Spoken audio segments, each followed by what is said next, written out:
ابو المنہال سیار بن سلامہ نے کہا کہ میں اپنے باپ سلامہ کے ساتھ ابو برزہ اسلمی رضی اللہ تعالیٰ عنہ کی خدمت میں حاضر ہوا۔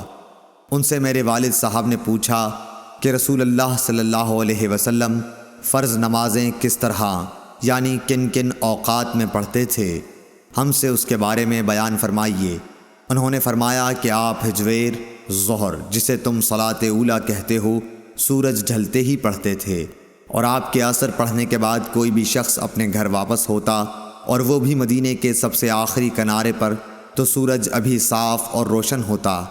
مغرب کے بارے میں آپ نے جو کچھ بتایا مجھے یاد نہیں رہا، اور فرمایا کہ عشاء میں آپ تاخیر پسند فرماتے تھے، اس سے پہلے سونے کو اور اس کے بعد بات چیت کرنے کو پسند نہیں کرتے تھے۔ صبح کی نماز سے جب آپ فارغ ہوتے تو ہم اپنے قریب بیٹھے ہوئے دوسرے شخص کو پہچان لیتے۔ آپ صلی اللہ علیہ وسلم فجر میں 60 سے 100 تک آیتیں پڑھتے تھے۔ صحیح بخاری حدیث نمبر 599۔